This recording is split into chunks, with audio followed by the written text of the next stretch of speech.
ఈ బాలుడికి ప్రపంచమే పాదాక్రాంతం.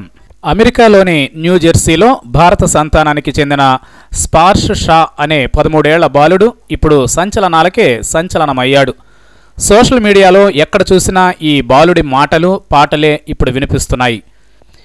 ఇతని మాటలు నిస్తేజులకు కూడా స్ఫూర్తినిస్తూ ఉంటే, పాటలు అభిరుచి లేని వారికి కూడా మాధుర్యాన్ని పంచుతున్నాయి. శరీరంలో 35 చోట్ల ఎముకలు విరిగి పుట్టిన ఈ బాలుడికి ఇప్పటి వరకు శరీరంలో 140 చోట్ల ఎముకలు విరిగాయి. ఆస్టియోజెనెసిస్ ఇంపర్ఫెక్టా అనే అరుదైన వ్యాధితో జన్మించిన ఈ బాలుడు మున్ముందు తన శరీరంలో ఎన్ని ఎముకలు విరుగుతాయో ఆ దేవుడికే తెలియాలంటున్నాడు. కాళ్ళు నుంచి నడుము వరకు కదలకపోయినా సరే, శరీరంలో పటపటమంటూ ఎముకలు విరుగుతున్నా సరే అధైర్యపడకుండా పాటలే తన జీవితమన్న అభిరుచిని పెంచుకుని పాటల ప్రపంచంలో లీనమవుతున్న స్పార్ష్ను చూసి ప్రపంచంలో ఎవరూ జాలి పడరు, అయ్యో పాపం అని అనరు. బాలుడి మాటలకు ఉత్తేజితులవుతారు. ప్రతి జీవితానికి ఓ ఆశయం అనేది ఉండాలనే జ్ఞానోదయంతో ఆలోచిస్తారు. ఇప్పటికీ భారతీయ అమెరికా సంగీత రీతులను ఆవపోషణ పట్టిన ఈ బాలుడు సంగీత ప్రపంచం కోసం తన పేరును ప్యూర్ ప్లస్ రిథమ్ను కలిపి ప్యూరిథమ్గా మార్చుకున్నాడు. నాట్ అఫ్రైడ్ అంటూ 2016 జనవరిలో ఈ బాలుడు విడుదల చేసిన వీడియో ఆల్బమ్ వైరల్ అయింది.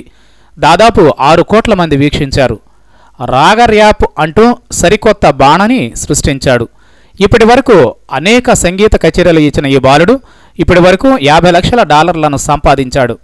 వాటితో వైద్యం చేయించుకుంటూ సంగీత సాధన సాగిస్తున్నాడు. గత డిసెంబర్ నెలలో ముంబైకి వచ్చి ఓ టీవీ టాక్ షోలో పాల్గొన్న ఈ బాలుడు ప్రపంచంలో సాధించలేనిదంటూ ఏదీ ఉండదు, కాకపోతే అది సాధించేందుకు కావలసినంత తపన సాధన ఉండాలి, వెరీ సింపుల్గా సాధించవచ్చు. 11 అక్షరాలతో ఉండే కొన్ని సంక్లిష్ట ఆంగ్ల పదబంధాలను చదివినప్పుడు అమ్మో వాటిని గుర్తుపెట్టుకోవడం ఎంత కష్టమో అనుకున్నాను.